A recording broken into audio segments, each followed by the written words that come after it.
இப்போது 2024ஆம் ஆண்டு மே மாதம் நடைபெறுகின்ற குருபெயர்ச்சி எவ்வாறு இருக்கப் போகிறது என்பதை பற்றி தெளிவாக கூறுவதற்கு நமது அரங்கத்திற்கு 16 வருடம் ஜோதிடர் அனுபவம் பெற்ற பேராசிரியர் பி.ஜே. சுந்தரபாண்டியன் அவர்கள் வந்திருக்கார். அவர்களோட ஃபர்ஸ்ட் நம்ம வெல்கம் பண்ணலாம். Welcome sir. Welcome madam. Dhanush ராசி நேயர்களுக்கு குரு பயிற்சி மூலமாக என்னென்ன மாற்றங்கள் நடக்க போகிறது என்பதை பற்றி சார் கிட்ட கேட்டு தெரிஞ்சுக்கலாம்.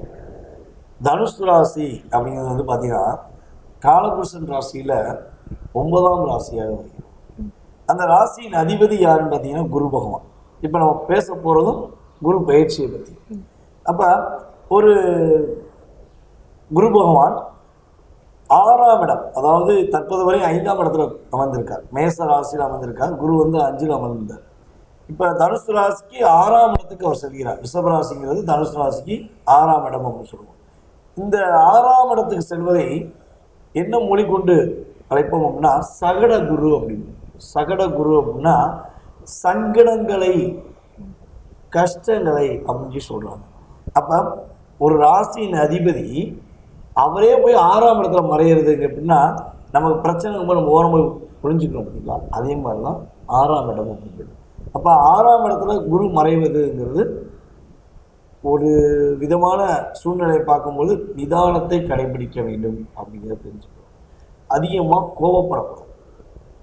குரு 6ஆம் இடத்துல அமர்வது மூலமாக அதிகமாக கோபங்கள்லாம் வரும். தனுசு ராசிக்காரர்கள் கோபத்தை குறைச்சிக்கணும் அப்படிங்கிறது பார்க்கணும். ஸோ அதே போல் வந்து பார்த்திங்கன்னா இந்த குரு பகவான் 6ஆம் இடத்துல அமர்வது அப்படிங்கிறது உங்களுடைய வாழ்க்கையில் எந்த விஷயத்திலையும் நிதானத்தை கடைபிடிக்க வேண்டும். இப்போ கடன் வாங்கணும்னு நினச்சிங்கன்னா என்ன பண்ணணும்னா கொஞ்சம் அவசரப்படாமல் நிதானமாக கடைபிடிக்கணும் அப்படின்னு சொல்லுவோம். சரி, 6ல் குரு உட்காந்துட்டாரு, சங்கடங்கள் மட்டும்தான் உண்டா, எங்களுக்கு இந்த வருடம் அப்படின்னா எதுவும் நல்ல விஷயங்கள்லாம் கிடையாதா அப்படின்னா அப்படி நம்ம சொல்ல தேவையில்லை. ஏன்னா குரு பகவான் அமர்ந்த இடத்தை விட பார்க்கும் இடத்துக்கு பவர் அது. ஸோ அப்போ குரு பகவான் 6ல் அமர்ந்தாலும் ஒரு நல்ல விஷயங்கள்லாம் செய்ய போகிறார். என்னென்ன விஷயங்கள் செய்ய போகிறார் வந்து பார்த்திங்கன்னா தொழில் செய்யணும். இப்போ வந்து தனுசு ராசியில் புதியதாக தொழில் தொடங்கணும், இல்லை ஏதாச்சும் ஒரு விஷயத்தை செயல்படுத்தணும், கர்மா சம்மந்தப்பட்ட விஷயங்களை செயல்படுத்தணும், ஒருத்தவங்க சொத்தை பிரித்து கொடுக்கணும், அதே மாதிரி விஷயங்கள்லாம் செய்யணும்னு நினச்சி செய்ய முடியாமல் தாக்கத்தில் இருக்கவங்களுக்கு கட்டாயமாக ஒரு நல்ல மாற்றம் இருக்கும். ஏன்னா குரு பகவான் தனுசு ராசிக்கு 10ஆம் இடத்தை பார்க்குறாரு.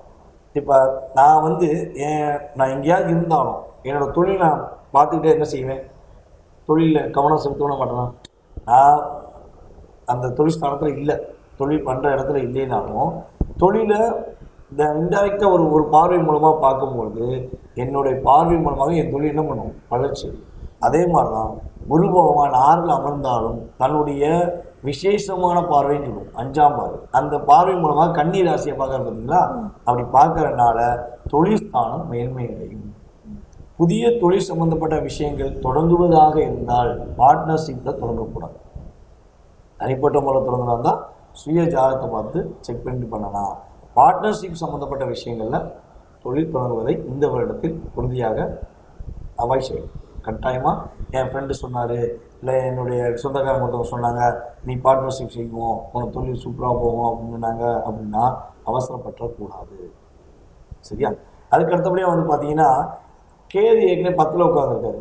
இப்போ கடந்த ஒரு 6 மாதமாகவே வேலையிலேயே ஒரு பிரச்சனை, தொழிலையும் பிரச்சனை, யார் என்ன செய்கிறானே குழப்பத்தில் இருந்திருப்பாங்க. இப்போ அந்த இவங்களுடைய வேலையில், இவங்க தொழிலில் யார் பாதிப்பை கொடுக்குறார்கள், யார் அதை நடத்த விடாமல் தடுக்கிறாங்கிறத கண்டுபிடிச்சோம். ஸோ இது ஒரு மிகப்பெரிய ஒரு நல்ல விஷயங்கள் நம்ம சொல்லுவோம். அதே போல் வந்து பார்த்திங்கன்னா சனி பகவானுடைய 10ஆம் பார்வை தனுசு ராசிக்கு 12ஆம் இடத்துல விழுது. அப்போ அந்த 10ஆம் பார்வைங்கிறது தூக்கமே இல்லை. கடினமாக உழைக்கிறேன், நானும் எவ்வளவோ உழைக்கிறேன், ஆனால் நிம்மதியை தூங்க முடியல. அந்த இடத்த பார்த்து படுத்து கிடக்கேன், தூங்குறதுக்கு ரொம்ப லேட்டாகுது, கண்ணை மூடுறேன், பலபடியும் என்னுடைய பழைய நினைவுகள், இல்லை எனக்கு பிரச்சனையான விஷயங்கள் என் கண்ணில் ஓடிக்கிட்டே இருக்குது அப்படின்னு சொல்லுவாங்க பார்த்தீங்களா. இந்த நிலை மாறப்போகுது. படுத்தேன், நிம்மதியாக தூங்கினேன் அப்படின்னு சொல்லக்கூடிய அமைப்புகள் தனுசு ராசிக்கு மிகப்பெரிய பாக்கியமாக இருக்குது. அதில் எந்த மாற்றம் முடியாது. அதே போல் வந்து பார்த்திங்கன்னா குடும்பத்தில் ஒரு ஒற்றுமை ஏற்படும். உங்களுடைய குடும்பத்தில் உட்காந்து நீங்கள் பேசக்கூடிய சூழ்நிலைகள். ஏன்னா உங்களுக்கு ஒரு மன அழுத்தம் ஏற்படும் போது தான் ஒரு உதவி தேவைப்படும். ஒரு நட்பு தேவைப்படும், ஒரு காதல் தேவைப்படும், இல்லைன்னா மனைவி கணவனுக்குள்ள ஒரு ஒற்றுமை தேவைப்படும். அது இருந்தால் என்ன ஆகும், அந்த குடும்பமோ அந்த நட்போ சிறக்கும். இல்லைன்னா என்ன ஆகும், நீ வேறு நான் வேற அப்படிங்கிற தன்மையில தானே போயிடுவாங்க. ஸோ அந்த நிலையை மாற்றமடைய செய்வார் குரு. தன்னுடைய 9ஆம் பார்வை மூலமாக உங்களுடைய 2ஆம் இடம், தனுசு ராசிக்கு 2ஆம் இடம் மகர ராசியாக வருது. அப்போ 2ஆம் இடத்தை அவர் பார்க்கறதுனால குடும்பம் நல்ல ஒரு பலம் பெறும், நல்ல ஒரு வலிமையான தன்மை பெறும். அதுபோல் கொடுத்த வாக்கை காப்பாற்றக்கூடிய தன்மை வரும். வாக்கே கொடுக்காமல் இருக்கிறது ரொம்ப நல்லது. இந்த வருடத்தில் நான் ஏதாவது வாக்கு கொடுத்துட்டு மாட்டிக்கக்கூடாதுன்னு நினச்சா வாக்கு கொடுக்காமல் இருக்கிறது நல்லது. கொடுத்த வாக்கை ஏற்கனவே கொடுத்துருப்பாங்க பார்த்தீங்கன்னா, அந்த வாக்கை காப்பாற்ற முடியாமல் தவிச்சுக்கிருப்பாங்க பார்த்தீங்கன்னா, அவங்களுக்கு இது ரொம்ப ஒரு சிறப்பான பலன்களை கொடுக்கறதுக்கான வாய்ப்பு. பொருளாதாரம் சம்மந்தப்பட்ட விஷயங்கள், இப்போ பொருளாதாரத்தில் கையில் காசு இல்லைங்க, எப்போ பார்த்தாலும் பணத்துக்காண்டி நான் போராடிக்கிட்டே இருக்கேன், நான் எத்தனை பேர்ட்ட தான் கேட்பேன் அப்படிலாம் வருத்தப்பட்டிருப்பாங்க. கொடுத்த காசு கூட வர மாட்டேங்கி, தொழிலில் நான் அவ்வளோ காசு உள்ளே போட்டிருக்கேன், என்னை மாதிரி யாருமே காசை போட்டிருக்க மாட்டாங்க அப்படிலாம் ஃபீல் பண்ணுவாங்க இல்லைங்களா. ஸோ அந்த நிலை மாறி பார்வைகள் 10ஆம் இடத்தையும் 2ஆம் இடத்தையும் பார்வை பார்க்கறதுனால காசு இல்லை அப்படிங்கிற சூழ்நிலை தனுசு ராசிக்கு இந்த வருடம் அதிகமாக ஏற்படாது. ஓரளவுக்கு ஒரு பொருளாதாரம் எனக்கு இருக்குது, என்னால் ஒரு விஷயத்தை ஃபேஸ் பண்ண முடியும் அப்படிங்கிற தன்மையில் தனுசு ராசிக்காரர்கள் செயல்படுவார்கள் என்று பார்க்கலாம். இந்த வருடத்தில் ரொம்ப கவனமாக இருக்க வேண்டியது பார்த்தீங்கன்னா, உடல் ஆரோக்கியம் சம்மந்தப்பட்ட விஷயங்கள்.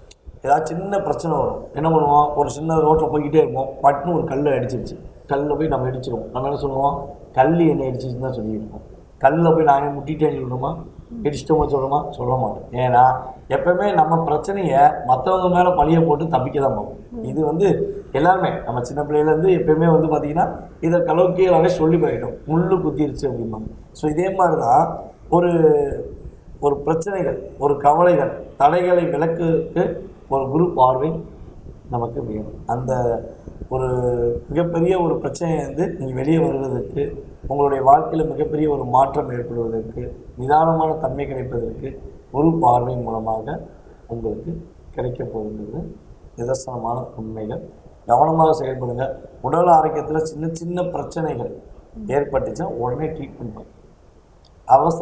அதாவது இது சின்ன விஷயம் தானே, என்ன செஞ்சிட போகுது, நம்மளை ஒன்றும் செய்யாதுன்னு மட்டும் நினைக்கக்கூடாது. ஏன்னா கிரகங்களுடைய கோச்சார கிரகங்கள்ங்கிறது பார்த்திங்கன்னா ஒரு மனிதனுடைய வாழ்க்கையில் 20-30% ஒரு மாற்றத்தை ஏற்படுத்திடும். அப்போ அது உங்கள் சுய ஜாதகமும் கொஞ்சம் வலிமையாக இருந்தால் பிரச்சனை கிடையாது. அதுவும் வலுவிழந்திருக்கு, இந்த கோச்சார கிரகங்களும் ஒரு பாதிப்பை கொடுக்குன்னா கட்டாயம் என்ன ஆகும், அதோட தாக்கம் அதிகமாக இருக்கும். ஒரு மனுஷனுக்கு 20 கிலோ வெயிட்டை தூக்கிடுவாங்க, 30 கிலோ வெயிட்டை தூக்கும்போது கொஞ்சம் தம் கட்டி தூக்குவாங்க. ஒரு 100 கிலோ வெயிட்டை கொடுத்து எப்படி தூக்குவாங்க, அதுக்குரிய வலிமை இருக்குங்கள, அந்த பவர் இருக்குங்கள, அப்போ தான் அவனால் தூக்க முடியும். ஸோ அதே மாதிரி தான் உங்களுடைய பார அளவு, உங்களுடைய அழுத்தத்தோட அளவு எவ்வளோ இருக்குங்கிறத உங்கள் சுய ஜாதக நிர்ணயம் பண்ணும். ஸோ இது 20% தான். அப்போ உங்கள் சுய ஜாதக ரீதியாக என்னென்ன மாற்றங்கள் இருக்குது, எவ்வளோ விஷயங்கள் உங்களுக்கு செயல்படுத்துங்க தெளிவாக தெரிஞ்சுக்கிட்டால் கட்டாயமாக நல்ல வெற்றி உண்டு. தனுஷ் ராசி நேயர்கள், உடல் ஆரோக்கியம் சம்மந்தப்பட்ட விஷயங்களை கொஞ்சம் கவனம் செலுத்துங்க. நிம்மதியான தூக்கம் இருக்குது, நல்லா தூங்குங்க, நிதானமாக செயல்படுங்க, நல்லதே நடக்கும். வருடம் சித்திரை மாதம் தமிழ் வருட பிறப்பு என்பது மிகப்பெரிய ஒரு முக்கியமான செயல்பாடு. இந்த மாதத்தில் குரு பகவான் பயிற்சியாவது அனைவருக்குமே மகிழ்ச்சியும் சந்தோஷமும் கொடுக்க போகுது. அது நம்ம வீடியோவில் பார்த்தோம். இது தவிர்த்து பார்த்திங்கன்னா இந்த நம்ம சொன்ன குரு பயிற்சி பலன்கள் அப்படிங்கிறது பார்த்திங்கன்னா ஒவ்வொரு ராசிக்கும் 20-30% செயல்படும். அதில் எந்த மாற்றமும் கிடையாது. கண்டிப்பாக 20-30% வாழ்க்கையில் நல்ல விதமான மாற்றங்கள் உண்டு. சின்ன சின்ன தாக்கங்கள் சொன்ன பார்த்தீங்களா, அந்த தாக்கத்துக்குரிய செயல்பாடும் உறுதியாகும். மீதி உள்ள 70% எங்கே இருக்குது அப்படின்னு பார்க்கும்போது உங்களுடைய சுய ஜாதகத்தில் தான் அதனுடைய தன்மை இருக்கிறது. எப்பயுமே பார்த்தீங்கன்னா நம்மளுடைய ஜாதக ரீதியாக வலிமையான தன்மைங்கிறது உங்கள் சுய ஜாதகத்தில் உள்ள விஷயம்தான். இப்போ கோடான கோடி மேசராசிக்காரங்க இருப்பாங்க, அல்லது ரிஷபராசிக்காரங்க இருப்பாங்க, எத்தனை பேரும் இருக்காங்க, ஒவ்வொரு ராசிக்காரங்களும் கோடான கோடி இருப்பாங்க. ஸோ அப்படி இருக்கும் அத்தனை ராசிக்காரர்களுக்கும் இதெல்லாம் நடந்துருதா அப்படின்னா 20-30 தான். அப்போ மீதி உள்ள சதவீதம் அதுதான் உங்களுடைய வாழ்க்கையை நிர்ணயம் பண்ணுது. உங்களுடைய ஜாதகத்தில் உள்ள கிரக அமைப்புகள். இப்போ லக்னம் தான் ஒரு மனிதனுடைய ஜாதகத்தில் மிக முக்கியமாக எடுத்துக்கணும். லக்னத்தை வச்சு தான் ஒரு தசாபுத்தியை நிர்ணயம் பண்ணுறோம். ராசியின் அடிப்படையில் நட்சத்திர ரீதியாக தசாபுத்தியை நிர்ணயம் பண்ணுறோம். ஸோ இப்போ லக்ன ரீதியாக ஒரு மனிதனுடைய வாழ்க்கையில் அந்த லக்னம் நல்ல ஒரு வலிமை இருந்தால் அந்த ஜாதகர் எதையும் எதிர்கொள்ளும் சக்தி கொண்டவராக இருப்பார். இதுதான் விஷயம். ஸோ அப்போ ஒரு ஜாதகம் எந்த அளவுக்கு வலிமையாக இருக்கோ அந்த அளவுக்கு அவங்களுடைய வாழ்க்கையில் மாற்றங்கள் மகிழ்ச்சிகள் ஏற்படுங்கிறது உண்மை. இப்போ நம்ம சொல்லிக்கிட்டே இருக்கும்போது அவங்க ஜாதகம் வலுவு இல்லாமல் இருக்கும்போது நம்ம என்னதான் சொன்னாலும் அவங்களால அதை ஏற்றுக்கிற முடியாது அப்படிங்கிறது தான் ஜாதக ரீதியான உள்ள விஷயம். அப்போ இதை எப்படி தெரிஞ்சுக்கிறது? என்னுடைய வாழ்க்கையில் நீங்கள் சொன்ன விஷயங்கள்லாம் நடக்குமா, இல்லை என்னோடய வாழ்க்கையில் எப்போ நல்ல மாற்றம் இருக்கும் அப்படிங்கிறத நீங்கள் தெரிஞ்சுக்கணும்னு ஆசைப்பட்டீங்கன்னா கீழே உள்ள வாட்ஸ்அப் நம்பருக்கு உங்களுடைய டீட்டெயில்ஸ் அனுப்பிவிடுங்க. முன்பதிவு செஞ்சுக்கோங்க. முன்பதிவு செஞ்ச அனைவருக்குமே ஜாதக ரீதியான முழு விவரங்கள் மிக தெளிவாக துல்லியமாக கூறப்படுங்கிறத தெரிவிச்சுக்கிறேன். முன்பதிவு செஞ்சுக்கோங்க. உங்களுடைய வாழ்க்கையில் மிகப்பெரிய மாற்றங்களும் மிகப்பெரிய மகிழ்ச்சியும் கிடைக்க வாழ்த்துக்களை. நான் உங்கள் டிஜே சுந்தரபாண்டி, சிவகாசியிலிருந்து. நன்றி சார். நீங்கள் புகழ் டிவி சார்பாக உங்களுக்கு நாங்கள் நன்றி சொல்லிக்கிறோம் சார். புகழ் டிவி நேயர்கள் அனைவருக்குமே நன்றி. இனிய தமிழ் புத்தாண்டு நல்வாழ்த்துக்கள்.